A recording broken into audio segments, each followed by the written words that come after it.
नमस्कार साथियों, आज हम बात एग्जिट पोल पर नहीं करेंगे। मैं जानता हूं बीते 24 घंटों से एग्जिट पोल अलग अलग चैनल पर एक से बढ़कर एक एग्जिट पोल आ रहा है, जिसे देखकर शायद आपका मन उदास, निराश और हताश होगा। लेकिन आप सभी से मैं कहना चाहता हूं कि एग्जिट पोल को साइड करके बेहतर होगा शांति से 4 जून का आप इंतजार करें। सबसे पहले बात हम विपक्ष मतलब इंडिया अलायंस के बारे में बात करते हैं। इंडिया अलायंस ने जो स्ट्रेटजी इस चुनाव पर अपनाई है वो स्ट्रेटजी पहले बीजेपी की हुआ करती थी, क्योंकि इस बार जो इंडिया गठबंधन ने एकमात्र फोकस रखा वो चुनाव लड़ने और जीतने पर रखा।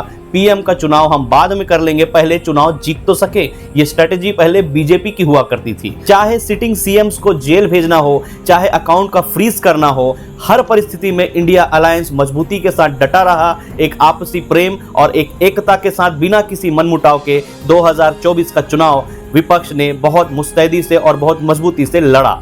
चाहे ग्राउंड में हो, चाहे सोशल मीडिया पे हो, विपक्ष का हर एक सिपाही हर फील्ड में बहुत अच्छे से काम किया, जिसके कारण इंडिया गठबंधन को 100 में से 100 मार्क दिए जा सकते हैं। इलेक्शन कमीशन को हमें श्रद्धांजलि दे देनी चाहिए, क्योंकि कई ऐसे जगह हैं जहां पर लोगों को मार पीट कर बलपूर्वक वोट डालने से रोका गया। कई स्थानों पर एक व्यक्ति 8 वोट डाल रहा है, कई जगह बच्चे वोट डाल रहे हैं, और तो और कई जगह पोलिंग बूथ तक के मेन डोर को बंद करके पोलिंग बूथ के सीसीटीवी को बंद कर दिया गया और पोलिंग बूथ को कैप्चर भी किया गया। लेकिन इसके बावजूद इलेक्शन कमीशन के कान में जूं तक नहीं रेगा। पता नहीं इलेक्शन कमीशन किस मिट्टी का बना हुआ है, इन्हें किसी बात का डर है या इनकी मजबूरी है या इन्हें यही करना पसंद है, इसका जवाब इलेक्शन कमीशन ही दे सकता है। इलेक्शन कमीशन का अंधा बहरा गूंगा होना और एक तरफा होने के कारण इन्हें 100 में से 10 भी देना मुझे ठीक नहीं लग रहा है।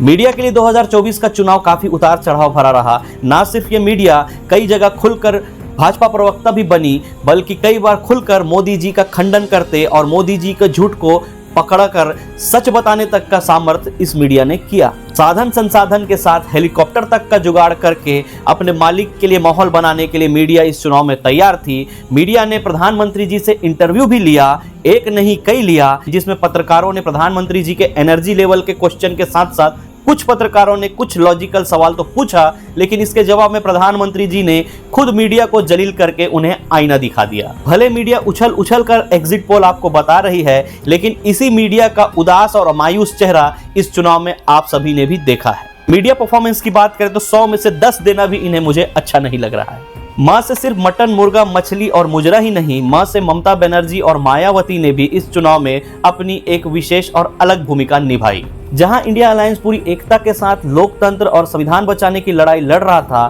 तब ममता बनर्जी ने किनारा करके एकला चलो की नीति पर ही काम किया। वहीं सुश्री मायावती ने, जहां विपक्ष संविधान बचाने की तरह बड़े मुद्दे को लेकर बड़ी गंभीरता के साथ चुनाव लड़ रहा था, और वहीं बाला साहेब को बपौती समझने वाली मायावती और बहुजन समाज पार्टी इस चुनाव में बीजेपी के सामने नतमस्तक दिखे। मायावती एक बीमार मुर्गी की तरह सुस्त और कमजोर दिखी, और वहीं संविधान बचाने की इस लड़ाई में इनकी भूमिका बिल्कुल शून्य दिखी। ना ही इन्होंने कोई बड़ा रैली किया, ना ही कोई ऐसा बयानबाजी किया जिससे संविधान बचाने के लिए बहुजन समाज पार्टी के कार्यकर्ताओं में ना इन्होंने कोई जोश भरा, और उल्टा बहुजन समाज पार्टी ने मुसलमानों को सबसे ज्यादा टिकट वितरण किया। क्यों किया ये आप बहुत अच्छे से जानते हैं।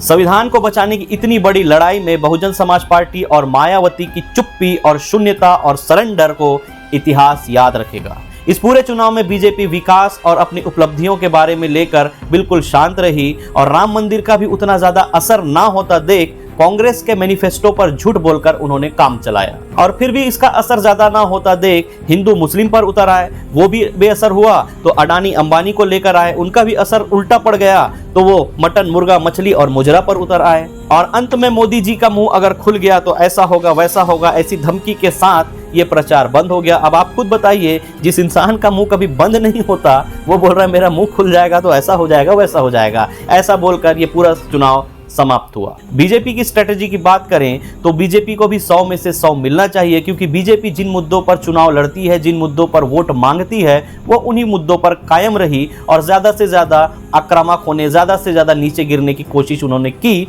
और उनका आईटी सेल भी बहुत ज्यादा बरगलाने और भी बहुत सी चीजों में झूठ फैलाने में कामयाब रहा। इसलिए बीजेपी की स्ट्रेटजी को भी 100 में से 100 देना ठीक रहेगा। तो कुल मिलाकर 2024 का चुनाव ऐतिहासिक के साथ साथ रोमांचक भी था। भले मतदान प्रतिशत कम हो, लेकिन रोमांच हर वर्ग हर व्यक्ति के जीवन में इस चुनाव को लेकर रहा। 4 जून का दिन ऐतिहासिक होगा क्योंकि इस दिन मेरा, आपका और पूरे देश के हर वर्ग हर तबके, बच्चे से लेकर बुजुर्ग तक, आने वाली पीढ़ी तक का भविष्य इस दिन तय होगा।